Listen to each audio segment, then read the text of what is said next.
disebutkan kembali seperti sedia kala. Baik, sebelum kita memulai pembelajaran, silakan untuk ketua kelas memimpin doa. Baik teman-teman, sebelum kita belajar, lebih baik kita berdoa terlebih dahulu. Dilanjutkan dengan membaca Quran surat Al-Mulk ayat 1 sampai 5.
Kita buat dari awal ketika Ibu masuk ke kelas kalian ya.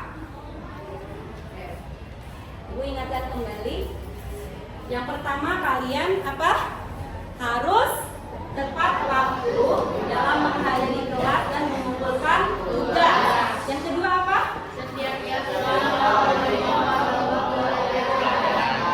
Wajib ya. Buku pelajarannya dibawa? Baik, selanjutnya tidak ada ponsel ya yang aktif selama pembelajaran berlangsung. Lalu yang keempat, dilarang untuk keluar kelas selama pembelajaran berlangsung kecuali apa? Kecuali urgent. Ya, yang kelima apa? Angkat tangan sebelum bertanya atau mengeluarkan suara. Nah, itu adalah kesepakatan kelas yang sudah kita buat dari awal ya. Ibu ingatkan kembali, kita minggu lalu ya. Minggu lalu kita sudah membahas bab tentang apa? Melestarikan alam, menjaga kehidupan. Kalian waktu itu Ibu sudah suruh menghafal Quran surat Ar-Rum. Ayat berapa? Ayat 41. Lalu Ibrahim ayat berapa? Ayat 13 dan Al-Nuzul.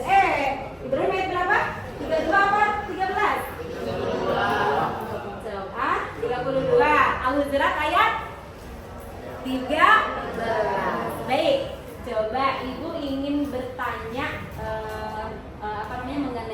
pembelajaran yang minggu lalu. Coba Hidan, kamu sudah hafal kan Quran surat Al-Rum ayat 41? Ya. Coba Ibu ingin dengar ya, Hidan masih hafal apa tidak? Coba Dan. Surat Quran surat Ar-Rum ayat 41.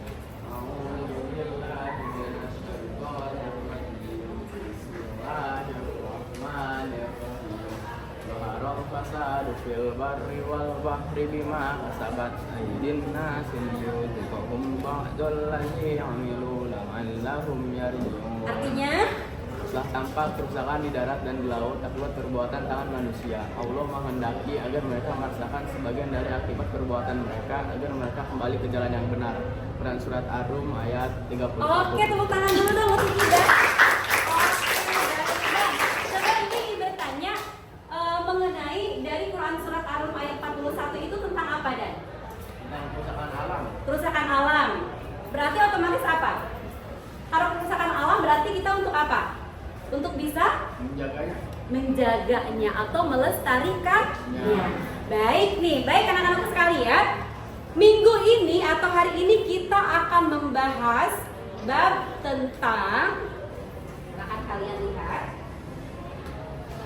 Selanjutnya kita akan membahas bab tentang ibadah dengan disiplin dan penuh harap kepada Allah Subhanahu wa taala serta peduli terhadap sesama melalui sholat gerhana, istisqa dan jenazah.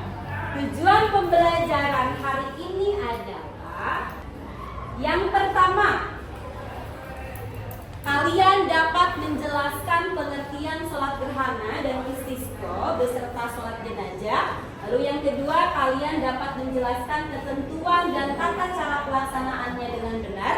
Lalu yang ketiga, kalian dapat menjalankan ketentuan agama sesuai syariat. Yang keempat, dapat mempraktekkan sholat gerhana, istisqa dan jenazah sesuai dengan ketentuannya. Oke, sebelum Ibu masuk ke materi yang akan dibahas hari ini, ya, sebelum kalian juga mendiskusikannya, ya, Ibu ingin bertanya dulu. Di sini ada pertanyaan, 3 pertanyaan, ya. Ibu ingin bertanya dulu sebelum kita masuk ke materi yang selanjutnya. Pertanyaan pertama, mengapa sholat gerhana dan istisqa hanya dilakukan pada waktu-waktu tertentu? Ada yang bisa menjawab? Oke, apa Hidan? Karena sholat gerhana dan sholat istisqa hanya dilakukan khusus pada saat terjadinya fenomena alam. Wow, Hidan sudah tahu. Coba tepuk tangan dong.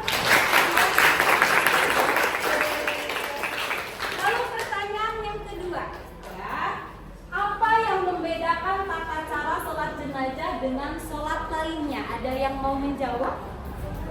Oke, silakan. Karena sholat jenazah tidak melakukan rukuk dan sujud. Karena sholat jenazah tidak melakukan ruku dan sujud. Kalau sholat yang lainnya selain sholat jenazah melakukan ruku dan sujud tidak? Melakukan. Oke, tepuk tangan dong.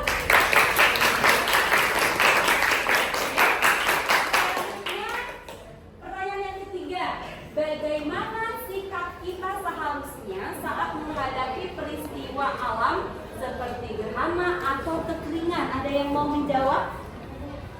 Oke, sebelah sini. Kelompok berapa ini? 3. Oke, silakan. Kenapa? Nggak kedengeran saya? Kita harus banyak beristighfar dan berdoa kepada Allah. Kita harus banyak beristighfar dan berdoa kepada Allah. Oke. Jawab bagus banget.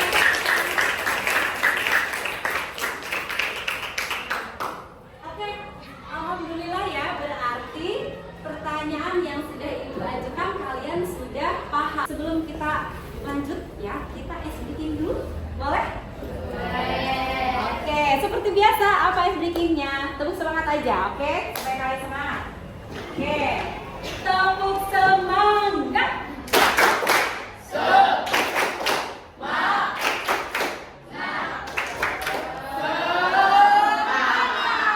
Oke, kalau misalkan Ibu bilang 8C, kalian bilang semangat seperti tadi ya.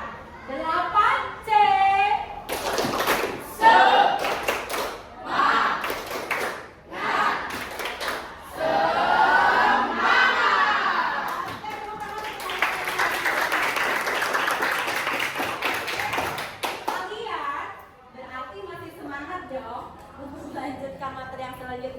Baik, selanjutnya kalian lihat di sini ada infografis ya.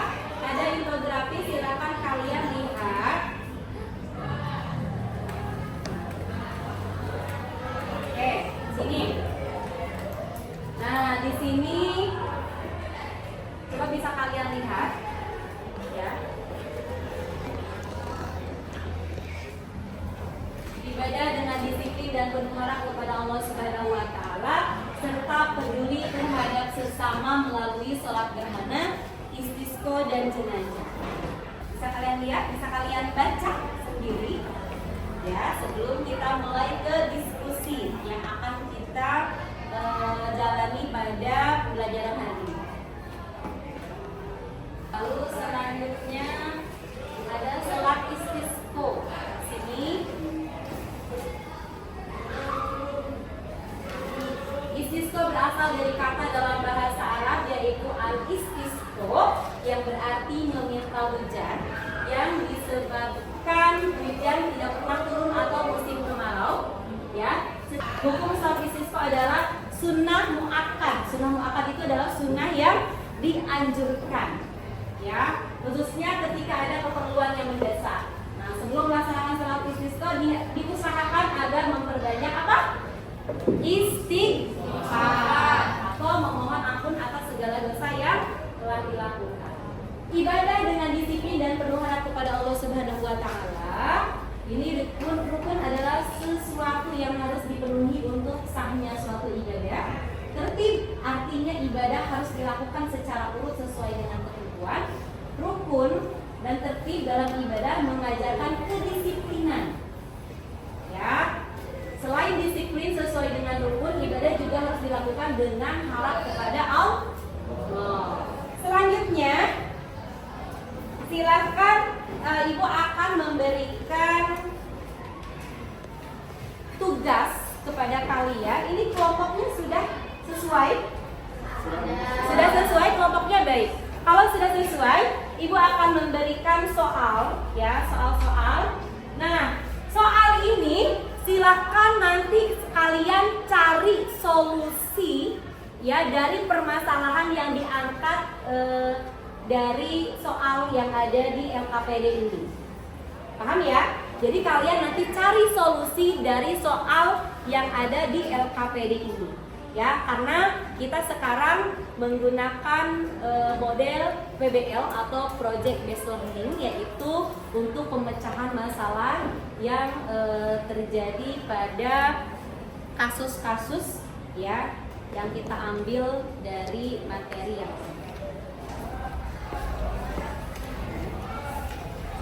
satu lagi ya.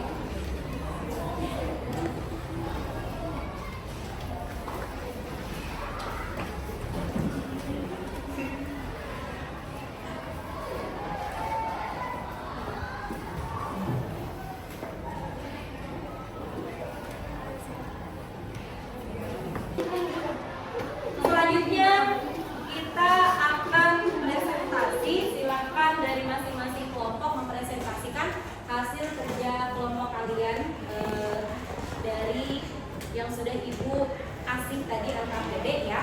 Selanjutnya silakan kelompok 1 untuk maju ke depan terlebih dahulu untuk mempresentasikan hasil kerja kelompoknya.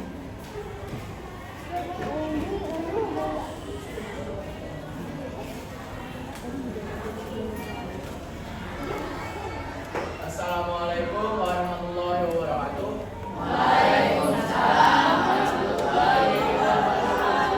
Kami dari kelompok 1 ingin mempresentasikan hasil kerja kami untuk studi kasus kekeringan di Desa Tani Maju. Judulnya adalah dampak kekeringan berkepanjangan terhadap produktivitas pertanian di Desa Tani Maju. Dan deskripsi kasusnya adalah kekeringan yang terjadi di Desa Tani Maju telah berlangsung selama 8 bulan yang mengakibatkan sungai-sungai mengering dan sumur-sumur warga mulai kekurangan air. Tanaman pangan seperti padi, jagung, dan sayuran mengalami gagal panen karena kekurangan air. Petani setempat terpaksa mengurangi luas lahan yang ditanam dan mencari sumber air alternatif, seperti membuat sumur bor yang memerlukan biaya cukup besar. Untuk dampaknya adalah yang pertama adalah dari ekonomi.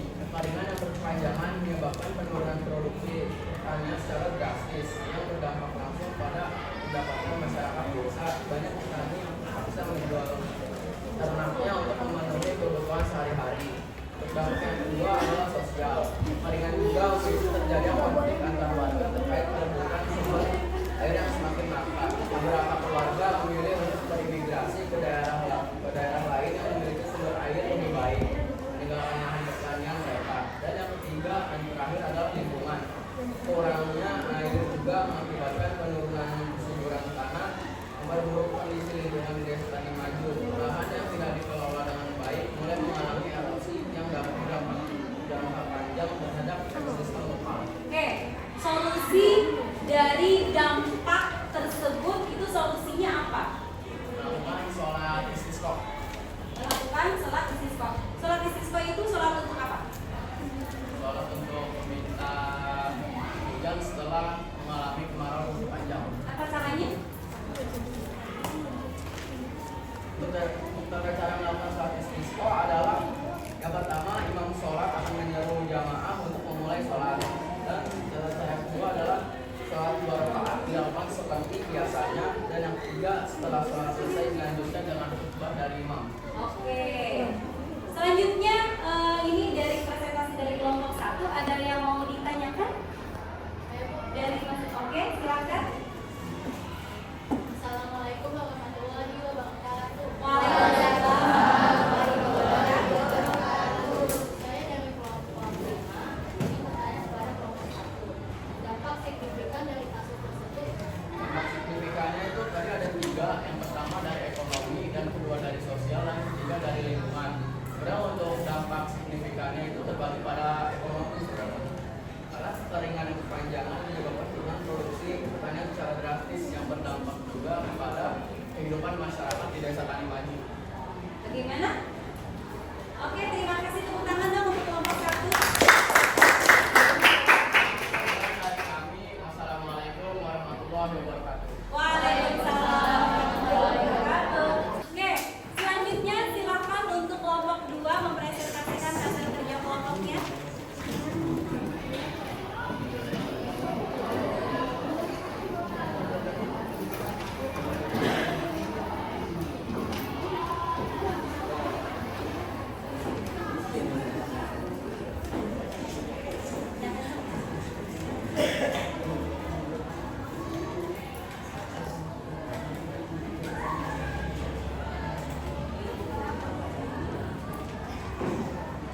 Assalamualaikum warahmatullahi wabarakatuh. Kami dari kelompok 2 ingin mempresentasikan hasil kerja kami. Judulnya pengaruh kejadian gerhana matahari terhadap masyarakat di Surabaya. Kasusnya fenomena alam gerhana matahari. Deskripsi kasus adalah pada tanggal 21 Juli 2024 Desa Jaya mengalami gerhana matahari total yang berlangsung selama kurang lebih 3 menit. Masyarakat desa yang sebagian besar belum memiliki akses yang memadai terhadap informasi harian. Ini dari dampak tersebut itu apa? Solusinya adalah melaksanakan sholat gerhana. Sholat gerhana. Tata caranya seperti apa? Tata cara melaksanakannya adalah pertama niat, kedua takbiratul ihram, ketiga membaca surah Al-Fatihah, keempat ruku, kelima berdiri dari ruku, 6 ruku kedua, 7 istirahat, 8 sujud 2 kali, 9 berdiri untuk rakaat kedua, 10 diakhiri dengan salam, 11 membaca khutbah terkait gerhana jika berjamaah. Terima kasih kepada kelompok 2 yang sudah presentasi. Kelompok lain, silakan, ada yang mau bertanya kepada kelompok 2 mengenai presentasi yang sudah disampaikan tadi? Oh ya, kelompok 1 silakan. Assalamualaikum warahmatullahi wabarakatuh. Waalaikumsalam. Saya ingin bertanya kepada kelompok 2 tentang apa yang pengaruh dari gerhana matahari pada kasus tersebut. Pengaruhnya dari gerhana matahari pada kasus yang ada di DKPD. Sosial dan budaya. Kejadian gerhana ini memunculkan kembali perdebatan antara kepercayaan tradisional dan pengetahuan modern. 2. Ekonomi. Penundaan aktivitas pertanian selama gerhana mengakibatkan sedikit keterlambatan dalam proses panen. 3. 3. Pendidikan. Fenomena ini menjadi momentum bagi sekolah-sekolah di Desa Cipta Jaya untuk meningkatkan literasi ilmiah, siswa tentang astronomi dan fenomena alam. Baik, gimana? Kelompok 2 sudah cukup? Baik. Oke, silakan ditutup aja kesimpulannya apa? Fenomena gerhana matahari di Desa Cipta Jaya menunjukkan bagaimana fenomena alam dapat mempengaruhi berbagai aspek kehidupan masyarakat. Ini juga menggambarkan pentingnya pendidikan dan sosialisasi ilmiah untuk mengurangi kepercayaan yang tidak berdasar dan meningkatkan pemahaman masyarakat tentang fenomena alam. Sekian presentasi dari kami. Wassalamualaikum warahmatullahi wabarakatuh. Waalaikumsalam.